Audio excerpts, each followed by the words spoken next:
Problématique, le PDG de Tether, USDT, s'inquiète des réglementations MiCA en Europe. La vague de réglementation que représente MiCA va apporter des changements à l'écosystème crypto d'Europe. Et pour le PDG de Tether, USDT, Paolo Ardoano, cela pourrait poser des problèmes conséquents.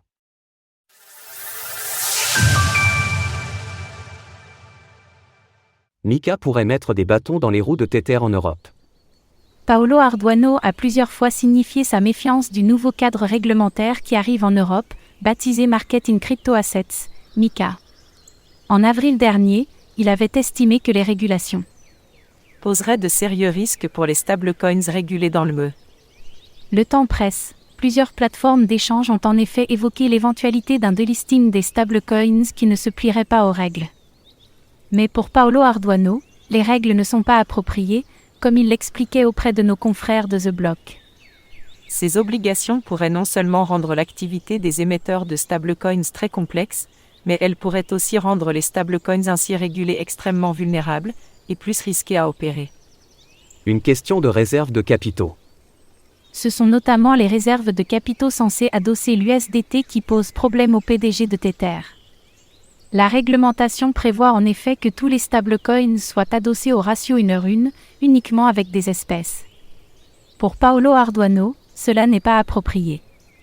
Les dépôts d'espèces non garantis ne sont pas une bonne idée. Nous devrions apprendre de ce qu'il s'est passé avec la Silicon Valley Bank. Les stablecoins devraient pouvoir conserver 100% de leurs réserves en bons du trésor, plutôt que de s'exposer à des faillites de banques. Au-delà de Tether, la question se pose aussi pour les stablecoins algorithmiques. La nécessité d'une garantie en espèces pour chaque token rend caduque leur système. Il est donc probable que ceux-ci soient restreints en Europe. La réglementation touche donc à des secteurs qui vont bien au-delà de l'hégémonique USDT. Les plateformes d'échange sont dans l'expectative. En attendant, les plateformes d'échange sont dans l'expectative. Il y a 2 semaines, Kraken assurait vouloir continuer à lister l'USDT. Mais elle admettait ne pas être sûre de pouvoir le faire, si les régulations l'en empêchent. Même idée du côté de Binance, qui a accéléré le mouvement. La plateforme délistera les stablecoins qui n'ont pas reçu le feu vert à la fin du mois de juin. Par ailleurs, des acteurs européens mettent en doute la stabilité de l'USDT, dont la Deutsche Bank, qui affirmait au début du mois de mai que la situation du stablecoin était préoccupante. La situation est donc tendue sur le vieux continent, et la société de Paolo Ardoano n'est probablement pas sortie de ses préoccupations réglementaires. Retrouvez toutes les actualités crypto sur le site cryptost.fr.